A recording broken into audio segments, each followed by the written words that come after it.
slovenský obor a košická hviezda Tomáš Možný v najdôležitejšom MMA zápase kariéry. Na RFA 14 v Košiciach sa pred domácim publikom pokusí stať prvým slovenským šampiónom RFA. V klietke bude proti nemu stáť doposiaľ nezastaviteľný Lajos Pap, ktorý ešte neokúsil trpkosť porážky. Odveta, na ktorú čakala celá domáca scéna.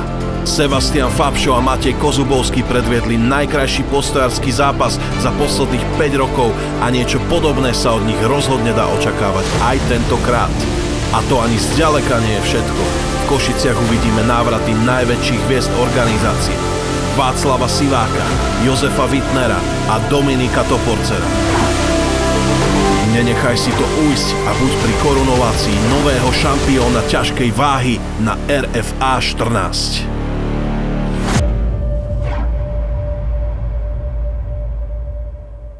Vieš, čo nájdeš v najnovšom online kasíne na Slovensku? Vstupný bonus 10 000 eur a 500 free spinov. Výber tých najpopulárnejších hier. Turnaje každú chvíľu. Neuveriteľných 100 000 eur mega jackpot. Výhry priamo na účet alebo na ruku. Vernostné body nielen online, ale aj v herniach. No a registrovať a vkladať hotovosť môžeš aj v ktorejkoľvek z desiatok herní. Iba v eurogold.sk. Hraj a vyhraj kdekoľvek, kedykoľvek. Prajem pekný nedeľný večer všetkým fanúšikom bojových športov a fanúšikom RFA. Dneska sme sa tu stretli v takéto zostave s našimi zápasníkmi RFA, ktorí sa predstavia na RFA 14 v Košickej Steel Arene. Čaká nás už tento event čoskoro, takže chalani, ja vás vítam. Po ľavej strane Dominik Toporcer, Gabriel Torok, Michal Dobiaš, Šaman a Jožko Wittner. Čaute chalani. Ja začnem s takou jednoduchou otázkou na každého, ako vám ide príprava, ako sa tešíte na event. Môžeš Jožko začať ty. Ja už som pripravený, iba vám spraviť. Tak moja príprava je expresná, asi 3 dní, takže som skoro na vrchole prípravy. Ja sa snažím byť v podstate stále v nejakej príprave, stále byť na tom hlavne dobré a kondične a tak ďalej, takže ja mám pocit, že by mi začínala alebo končila nejak príprava, akurát to robenie váhy trošku, mám zo pár kilogramov, takže pohoda.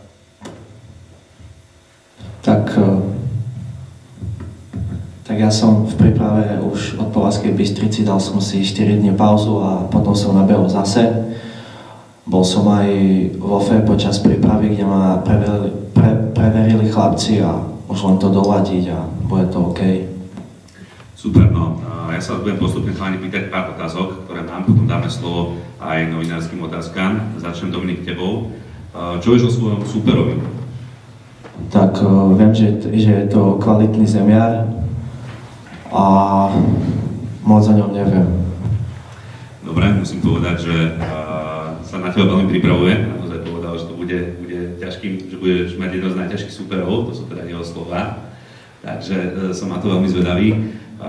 My sme podpísali včera ďalšiu zmluvu, takže teším sa, že budeš ďalšie 2 roky zápasníkom RFA. Som veľmi rád, lebo si u nás začínal práve svoj prvý zápas si mal tuto v Košiciach, takto pred vyše rokom. Ako na to spomínaš, na tú premiéru? Tak to sa nedá opísať slovami, človek to musí zažiť, aby to pochopil. No a čo sa pre teba zmenilo za ten rok? Tak viac sa pripravujem, mám dvojfázové tréningy, netrenujem už len večer a veriem to oveľa vážnejšie ako predtým. Hás. Gabo, budeš mať u nás premiéru. Teším, že si prijal ten zápas. Tebe sa na poslednú chvíľu máme ešte 3 týždne, ale zmenil super. Nakoniec Milan to zrušil. Ako to vnímaš a ako vnímaš svojho nového supera? Tak to, že to Milan zrušil nejak, nie je to nejako pre mňa jedno, s kým idem nejak do toho zápasu a tak ďalej, ale pozriem na to, čo chcem ja robiť v tom zápase. A čo sa týka Michala, tak samozrejme Michala registrujem už dlhé roky na scéne, tiež mám veľa zápasov a tak ďalej, takže nejak osobne sa nepoznáme, takže nemám čo o nemu ako človeku povedať. Čo sa týka zápasu, tak má aj nejaké lepšie zápasy, niektoré horšie, ale ako určite ho nevedím nejak podceňovať a budem kvalitne pripravený. Verím, že aj on, takže sa teším. Michal porazil v Budapešti tento rok Ištvana Vereba, ktorý je naozaj veľmi kvalitný zápasník, účastníkom olympijských hier. Pozval si aj tento zápas? Ja som videl asi Michalov, ja si myslím, že všetky zápasy, ktoré vlastne sú dostupné, lebo ja som dosť fanatik v tomto a sledujem vlastne celkovo hlavne tých slovenských zápasníkov a českých. Takže aj bez toho, aby som vedel, že budeme spolu zápasť, som ho mal ako hľadačiku, že poznám ho ako zápasníka. A čo sa týka toho zápasu s tým Verebom, samozrejme, že som videl ten zápas a myslím si, že toto nie je ani tak smerodátne, že on bol nejaký olimpijský zápasník a tak ďalej, lebo nemali zápas zápasení, ale v MMA, takže trošku mu tam ušla tá gilotina, nechal sa tam chytiť, čo veľa zápasníkov aj zabúda na tie submission tam a potom na to doplatia, takže treba vedieť si myslím to trošku aj pretaviť do toho MMA, tie športy, ktoré robí ten športovec predtým, či už nejaké postojarské alebo zemárske športy. Viem, že to chalani nikto nechce prezrádzať, ale čo bude taký tvoj gameplan, alebo kde vidíš, ty v čom si lepšie? Ja si myslím osobne, že s Michalom sme veľmi podobní zápasníci, keďže myslím, že ani on, ani ja nejak neprichádzame z nejakého profi odvety a že by som ja bol profi boxer predtým, alebo on bol nejaký profi zápasník olimpijský a že sme tak obidvaja taký komplexní s tým, že vlastne máme nie 100% všetko, ale zo všetkého vieme niečo, čo si myslím, že bude za rokov dobrého zápasu, či už to bude v postoji alebo na zemi, takže som toľko.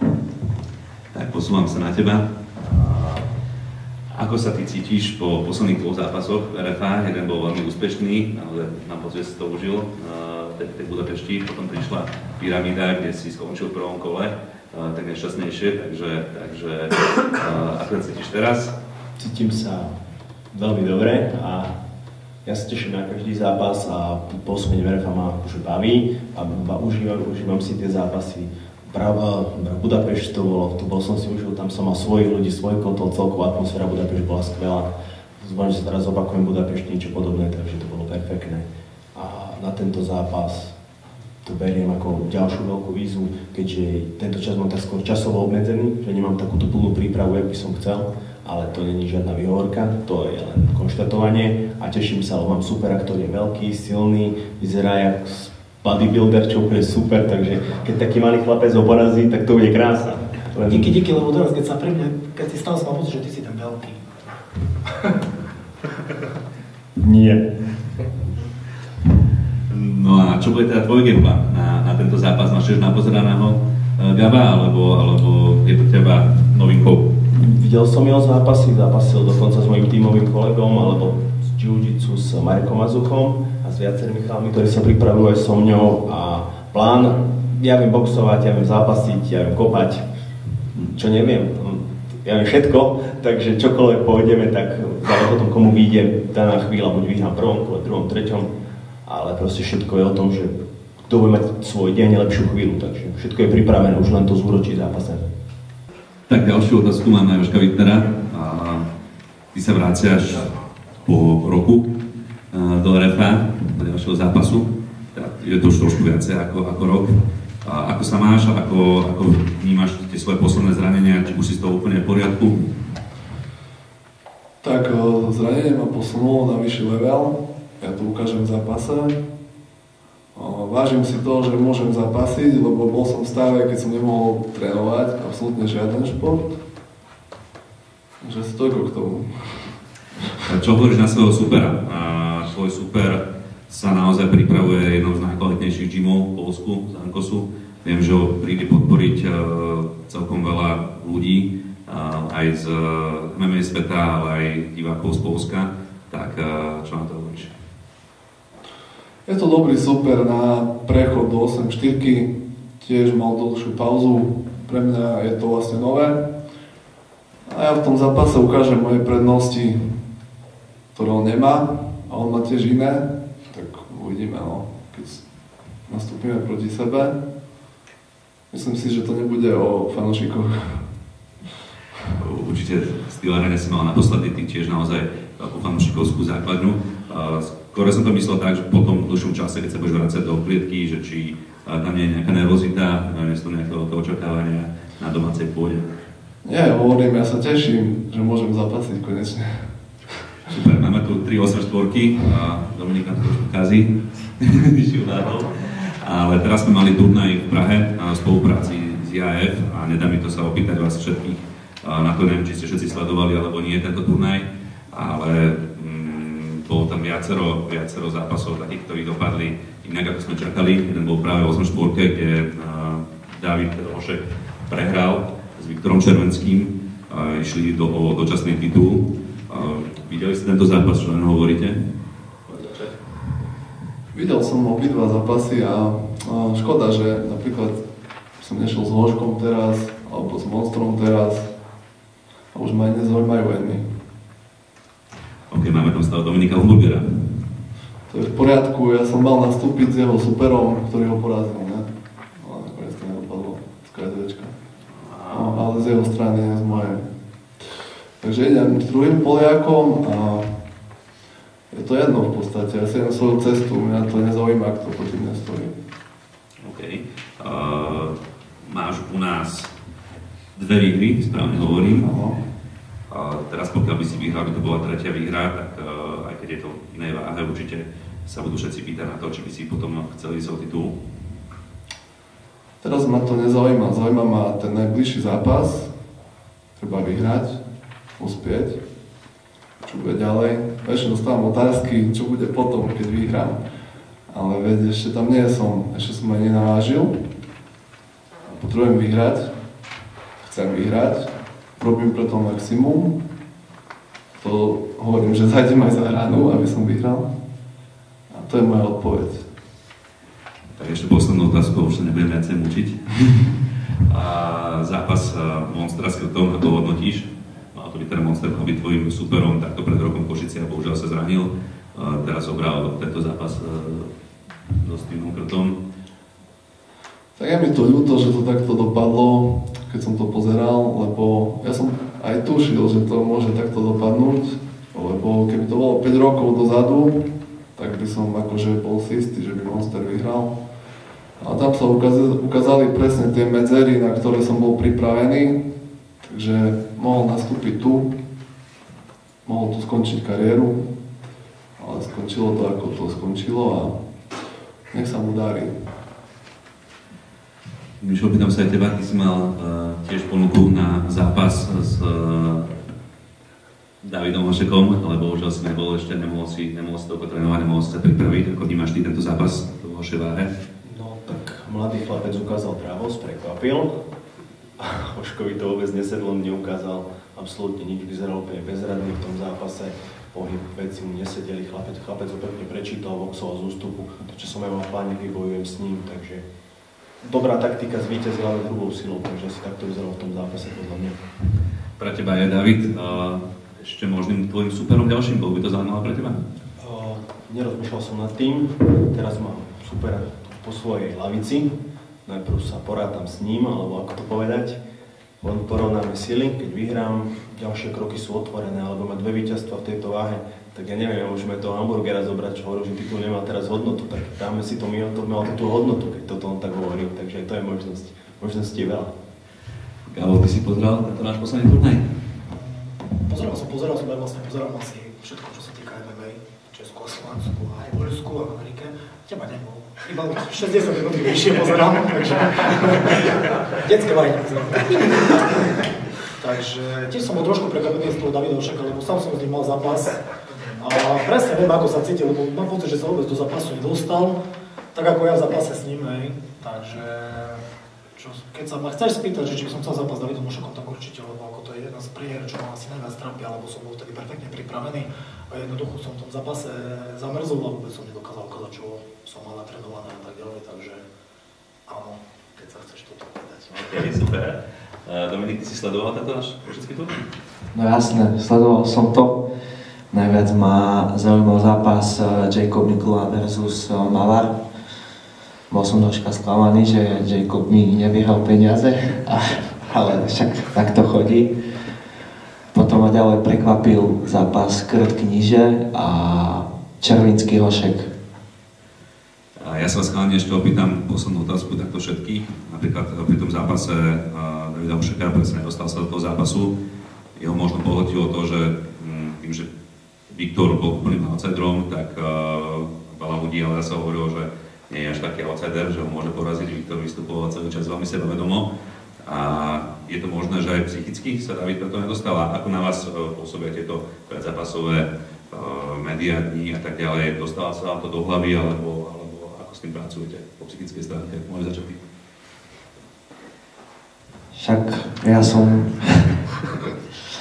ja som s tým v pohode, ja s tým nemám žiaden problém. Na mňa to nevyvíja nejaký tlak, absolútne. Ja si to idem užiť, idem si dať na hubu a keď vyhrám, tak vyhrám. Čo sa týka mňa, ja ani neviem, či to nejako vnímam, alebo neskôr sústredím na ten zápas takisto. A ja som rád, že som väčšinou som v roli nejakého outsidera a tak ďalej, čo ja môžem stále prekvapiť, mám taký pocit poslednú dobu hlavne, takže neviem sa ešte tak vcítiť do tej kože toho favorita a tak ďalej, takže môžem posúdiť osobne. Podľa mňa každý prežíva emócie pred zápasom, nemôžem povedať, že nie, či sa moc veľké očakávania alebo nejaké obavy, takže keď cháňovia, že nemajú voľakú emóciu pred zápasom, určite majú, len všetci sme drsňáci, nemáme emócie, viete, takže žiadne strach, žiadne emócie, ale tak to určite nie je jasná emócia, tam je vždycky, buď tam je veľké očakávanie odo mňa, očakávanie od nejakých vecí, takže áno, pracovať s emóciami je asi základ v tomto boji, každý ich má a on základ vedie s ním pracovať, to je asi taký základ a možno, že v tomto prípade tiež to tak bolo, že veľa emócií a neboli úplne zvládnuté, asi tak by som to povedal. No otázka, že ako na mňa vplyvajú mediálne povinnosti? Aj emócie, áno, pretože... Tak emócie, ja mám rád, keď sa bojím, lebo vtedy viem, že je dobré. Keď sa nebojím, tak viem, že je niečo zlé. Takže mám rád, keď sa bojím, keď nastupujem a potom viem podať oveľa lepšie výkony. Tak ako keď ťa pes naháňa a vieš preskočiť plot a normálne by si ho nepreskočil, tak ja strach príjmam, teším sa z toho. No a toto beriem ako nejakú súčasť toho, ktorú musíme splniť, ne? Veď niekedy to takto bolo, že nikto nás nepoznal, tak sme sa niekde bili a bolo to fajn. Teraz veľa ľudí akože toto rieši a je tam mediálna pozornosť, takže musíme s tým pracovať. Kto povie, že akože to na ňo nevplýva, je to hlúposť, lebo videli sme veľa zápasov, kde to doslova tých borcov zožralo, hej, takže asi tak. Teraz poprosím otázky, ktoré nám poslali médiá.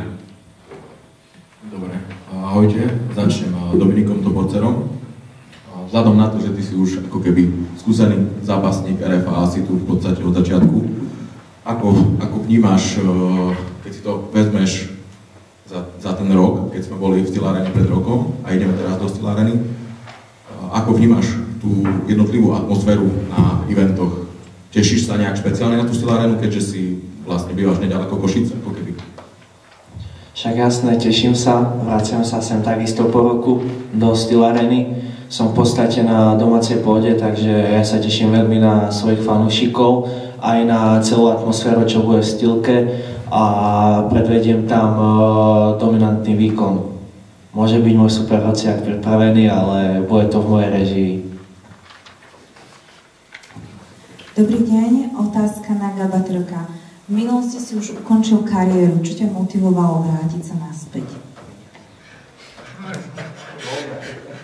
Ja si myslím, že nie je fighter, čo by nepovedal, že ukončil kariéru, alebo nerozmýšľal nad tým, ale si myslím, že nikto z nás v skutočnosti nikdy neskončí, kým mu to telo dovolí a tak ďalej. Každý chce zápasy, každý chce súťaži, každý má nejaké vrcholy a pády, pri ktorých sa cíti nejak lepšie a horšie. A nejako má malé emócie, možno po prehratom zápase niekto povie, že končí a tak ďalej, ale to je post. Ďakujem pekne. Otázka na Joška Wittnera. Akú podporu ako Prešovčan a v súčasnosti najlepšia middleweight východného Slovenska očakávaš? Tak pred rokom to asi bolo vidno. Teraz očakávam niečo podobné a verím, že ešte vo väčšom počte. No a je to pre mňa viac odpovedné, ako keď niekde v zahraničí ma niekto nepozná, tak jasné, že to na mňa vplyvá, ale musím si ísť to svoje a potom, keď vyhrajem, tak sa rád s tou radosťou podelím s fanúšikmi, ale tam ešte nie sme. Takže takto.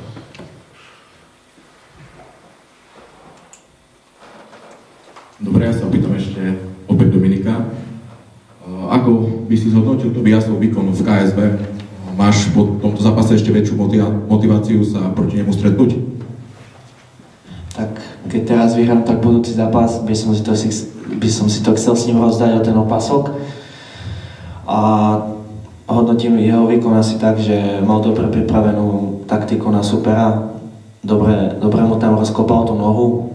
Superovi sa už potom ťažko pracovalo, ale z začiatku mal tam troška problémy s tým jeho súperom, takže dobre zvládnutá taktika. Zarobil si. Otázka na Borisa Marhanského. Prečo proti Dominikovi Toporcerovi nemohol nastúpiť Tobias Lee? Myslím si, že ešte na to nenastal čas. Ten titulový zápas, pokiaľ Dominik zvládne tento zápas, tak určite príde. A tomuto gala večeru bude troniť najväčší zápas na to ťažkých váhach, takže titul v Košiciach budeme mať a uvidíme potom na tie následujúce turnaje. Ale však Tobias sa vyjadril, že ja som pre neho neznámy, že ma nepozná. Je pravda, že Tobias povedal, že hoci kedy, hoci kde, ale hovorím, že aj pre nás, aby to mal nejaký zmysel, tak si myslím, že ešte bude fajn, pokiaľ Tobias predtým prehral s Bakitom, ktorý sa tu tiež teraz ukáže na tomto turnaji. No a... Bakit mali so mnou. No a potom uvidíme.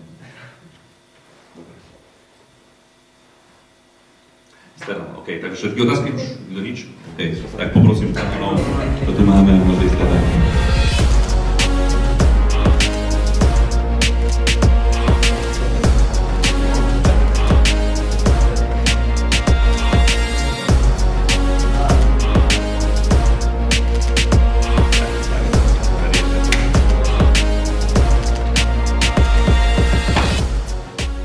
Tak, po malej prestávke tu vítam ďalších 4 borcov, ktorí sa predstavia na RFA 14 v Košickej Steel Arene, takže po ľavej strane Matias Vyslaj, Tomáš Možný, Lajos Bab a Tomáš Pinder. Ahojte chalani. Tak prejdeme aj tiež takéto základné otázky, turnaj sa nám blíži, o necelých 3 týždne máme ho tu. A ako vám ide príprava? Môže začať. Tak ja som už pripravený 3 týždne. Ja by som najradšej, keby už zajtra by sme zapasili, ale tak musíme počkať. Všetko je v poriadku, tak ako má byť, čiže ideme, aby shorela tá hala. A kde sa pripravuješ? Ako sa pripravuješ? Kde sa pripravuješ? Tak sa pripravím tu u pána Tomáša Možného, v Giant Gyme, v City Gyme a vlastne sparujeme aj spolu. A pripravuje nás Matúš Lanc, jeden akože z historicky najlepších MMA zápasníkov na Slovensku. Tak prajem dobrý deň. Každý hovorí, že príprava ide každému super, to sa mi páči. A podľa mňa každý klame, lebo každý je úplne dožubaný, zničený, rozkopaný, takže takto sa cítim ja, to je moja príprava. Momentálne som po týždňovej chorobe, takže nebudem klamať, že sa cítim parádne. Dneska som bol na prvom tréningu, cítim sa dosť blbo, ale samozrejme, kto ma pozná, vie, že ja tak ľahko nič nezastavím, takže dávam sa do poriadku. Čo sa týka mojej prípravy, po dlhej, veľmi dlhej dobe, po niekoľkých rokoch, môžem povedať, že táto príprava sa mi do tej prípravy veľmi chcela ísť a aj sa mi dobre pripravovalo, pokiaľ ma neskolila teraz choroba, lebo mal som vlastne, môj posledný zápas bol v marci a mal som potom 4 mesiace pauzu, čo je dosť dlhá pauza na profesionálneho športovca a som si celkom dobre oddychol, mal som plnú pauzu tohto nášho športu a proste mal som taký väčší chtič do tých tréningov, sa mi viac sa mi chcelo pracovať, každý tréning bol pre mňa zaujímavý a fakt som sa cítil veľmi dobre, čo sa týka po fyzickej stránke. Takže príprava ide celkom dobrá na tú chorobu, ktorá ma teraz mohla, ale už sa začínam cítiť lepšie, takže sa veľmi teším, ako to o 2 týždne rozbalíme ďalej. Tak sa ťa opýtam ešte jednu otázku. Pamätám si, že obidva tvoje zápasy, ktoré si mal u nás, tak si mal trochu problémy, tak na konci dopadli úspešne. Pamätám si, že keď si išiel do KSVčka, tak tam si mi zase hovoril, že ťa nič, že si išiel úplne v pohode a nevyšlo to, tak nie je to práve tak, že musia prísť tieto problémy, aby si vyhral? Asi tak, ako hovoríš, že tie problémy musia prísť, aby sa človek viac do toho potom obul. Nie vždycky všetky zápasy sú také jednoduché, že prídem, trafím, vyhrám, jak si to každý predstavuje a myslí. Ale proste o tom je to náš šport, musíme sa s týmto pobiť. Niekedy, tak ako som mal zápas KSV, tak zase zápasil som so svetovým fighterom, ktorý je v top 20 v stand-upe, v kickboxe a už sme spolu zapasili v Arek Hrošej, proste je to svetový borec, a nechal som sa tam rozkopať nohu, moja chyba, ale tak ako ste to mohli vidieť, aj zápas bol hodnotený ako zápas večera. Kto pozná moje zápasy, vie, že ja sa nezdávam, že musí prísť niečo veľmi veľké, aby som to ja odklepal, alebo že by som sa vzdal, alebo že by som to zahodil za hlavu, proste ja sa nezdávam. Leoš, ako ide príprava tebe? Všetko ide po plánu, všetko ide dobre. Mám dvojfázové tréningy každý deň. Neviem, ešte, čo to je, ťažká tréning, nejaké zápasy. Kde sa pripravuješ? Pripravujem OFA na ťažkáva, Pišta Vojčákom, aj Budejím, aj Jaloviarom a ešte do Komárna, doma a ešte chodíme tréningy na Budapešti, VŠK, Crossing. Super. Tomáš, opýtam sa teba, ako ide tvoja príprava? No, ja by som to asi tak spojil, to čo povedal Matias a Tomáš, že ide to veľmi dobre, ale boli to. A to všetko treba potom zúročiť v zápase. Keď sme hľadali supera pre Matiasa, tak mne volal Ilia a povedal mi, že určite nech nasadím teba do toho zápasu, že ti Ilia veľmi verí, že bude veľké prekvapenie, ale že určite vyhráš, tak mi povedal to slovo Iliu. Ukázal mi aj nejaké tvoje zápasy, ktoré si mal v Srbsku. Ako sa cítiš ty? Cítiš sa, že že budeš favoritom, alebo práve outsiderom tohto zápasu?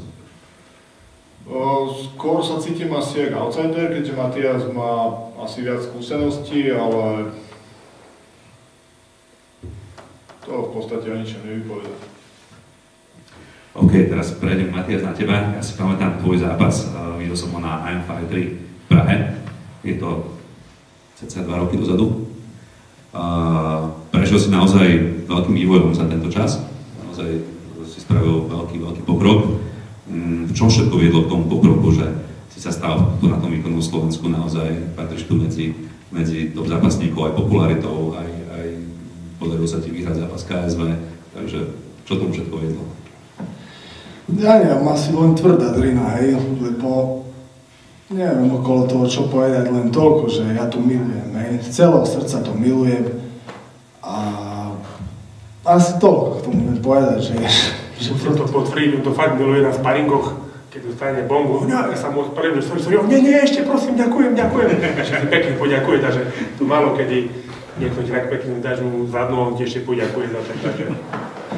Akože vážne, tak je, že mi dá 130 kg, hej, keď sa oprie do mňa, on že prepáč, on že nie, poď do mňa, proste musíš, hej.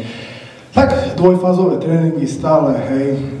Sice to má tak daň, že nevieš byť toľko s rodinou a tak ďalej, to mi na tom troška aj tak aj vadí, ale porazil som Patrika Jevického, išiel som tam ako outsider, v prvom kole padol a následne mi prišla ponuka do KSV, ale to nebolo tak, že od nejakého manažera alebo cez niekoho, že by mi tam to priamo na Instagram napísal KSV.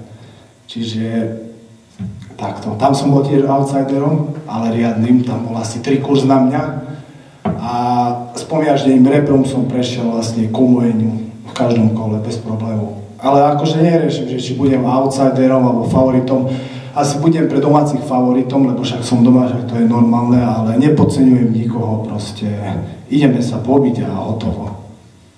My sme sa snažili tieto zápasy skladať aj tak, keďže na východnom Slovensku teraz piatok tu je zápas HC Košice so Slovanom, takže budú tam aj stare-downy.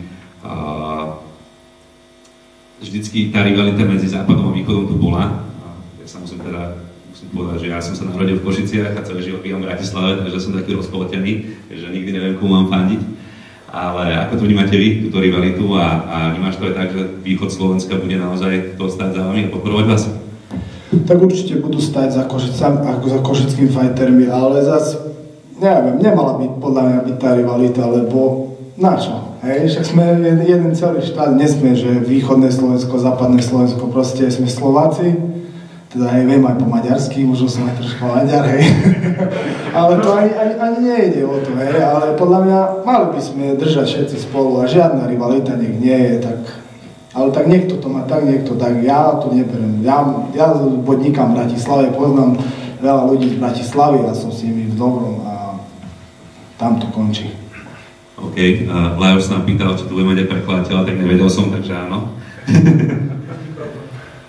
Lajos, opýtam sa na tvoj posledný zápas, ktorý bol v Komárne.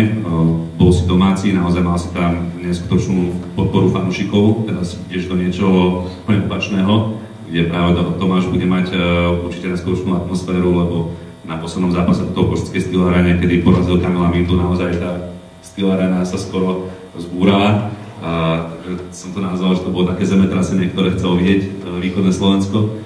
Tak ako to vnímaš, že budeš teraz zápasiť presne niekomu inému domov?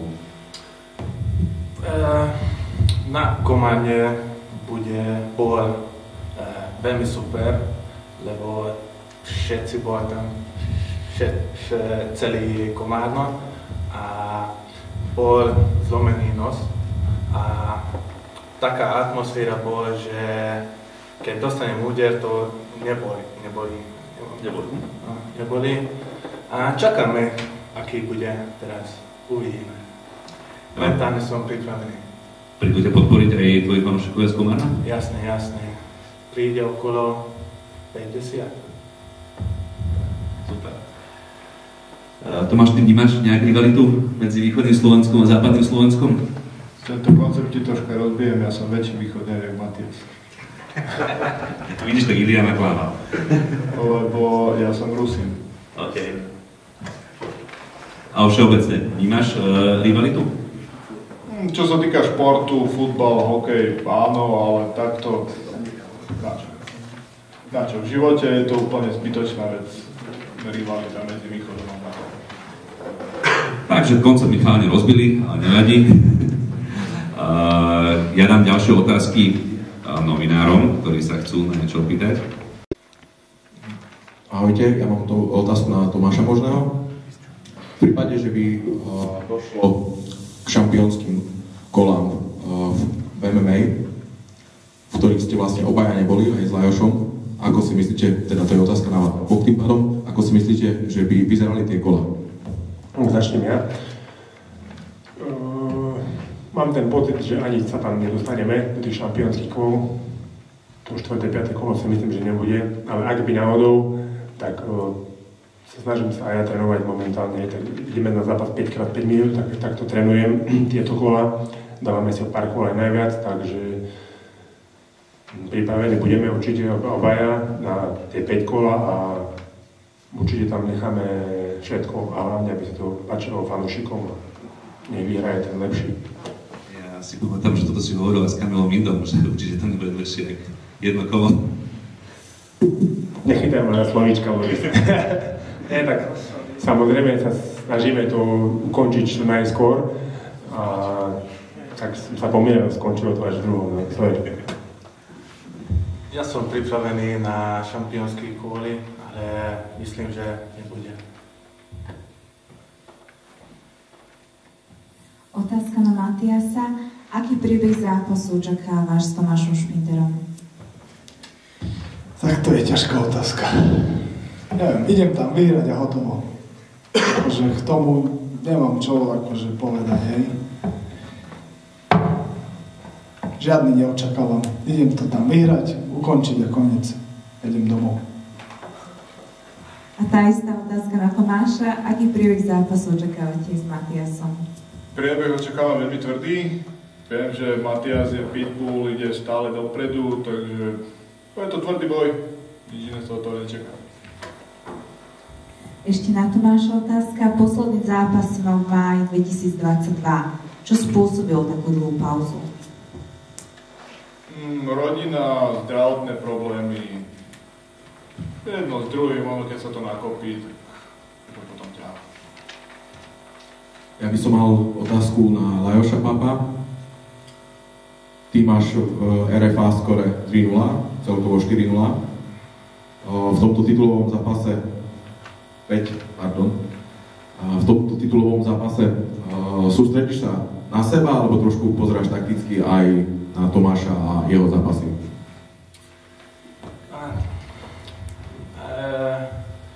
Bude pripravený takticky, mám viac plány na zápas, ale príprava ide ako každý.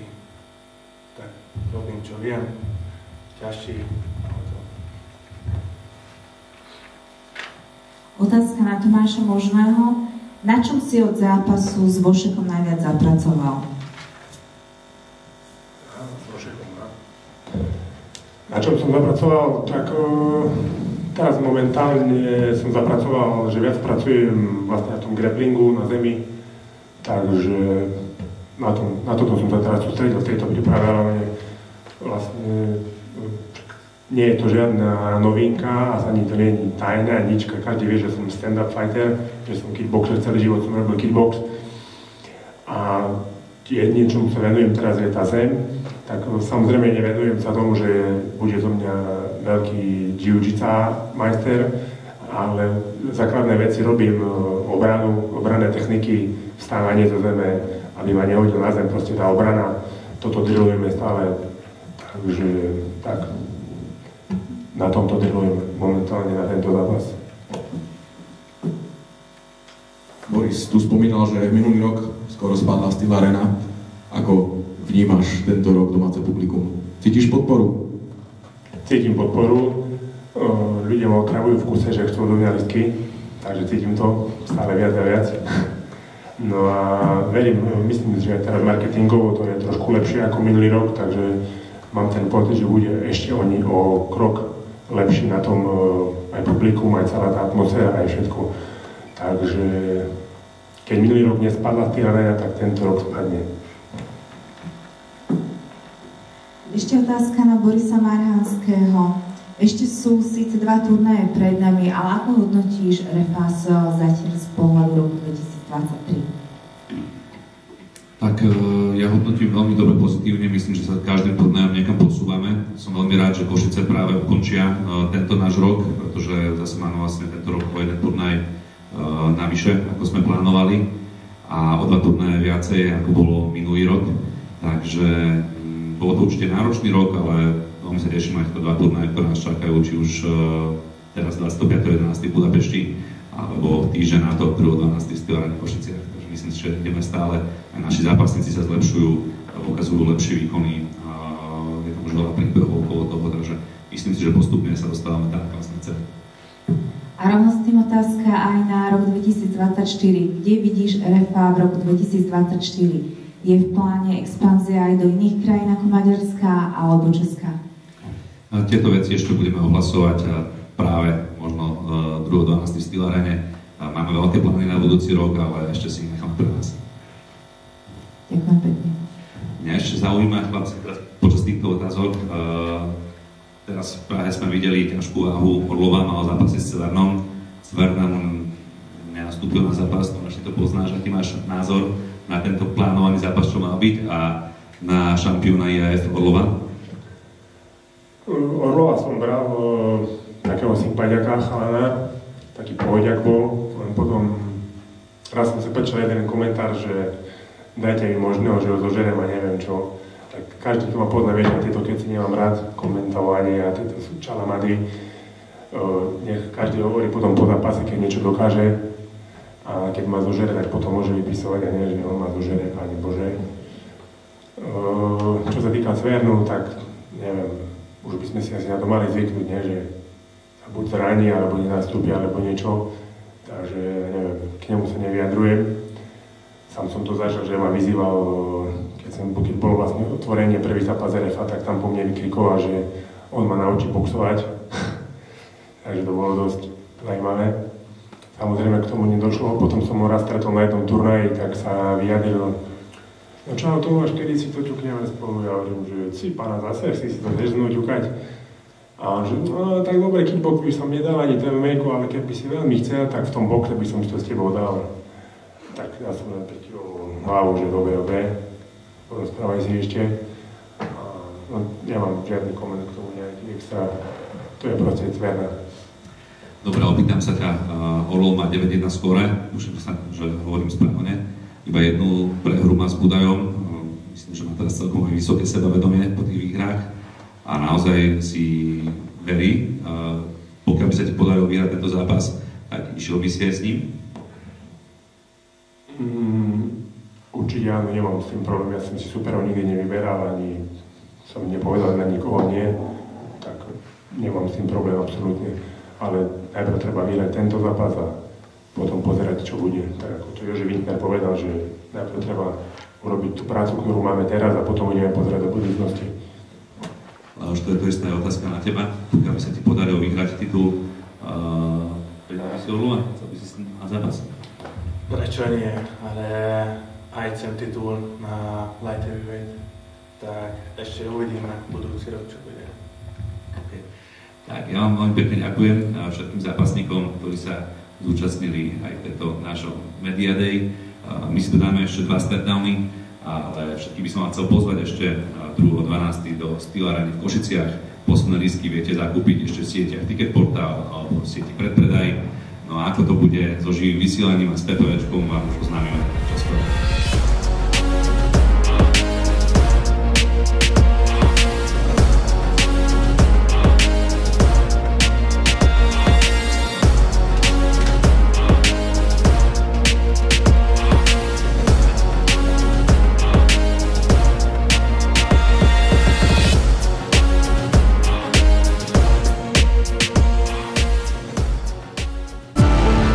Slovenský obor a košická hviezda Tomáš Možný v najdôležitejšom MMA zápase kariéry. Na RFA 14 v Košiciach sa pred domácim publikom pokusí stať prvým slovenským šampiónom RFA. V klietke bude proti nemu stáť doposiaľ nezastaviteľný Lajos Pap, ktorý ešte neokúsil trpko z porážky. Odveta, na ktorú čakala celá domáca scéna. Sebastian Fabšo a Matej Kozubovský predviedli najkrajší postojársky zápas za posledných 5 rokov a niečo podobné sa od nich rozhodne dá očakávať aj tentokrát. A to ani zďaleka nie je všetko. V Košiciach uvidíme návraty najväčších hviezd organizácie. Václava Siváka, Jozefa Wittnera a Dominika Toporcera. Nenechaj si to ujsť a buď pri korunovácii nového šampióna ťažkej váhy na RFA 14.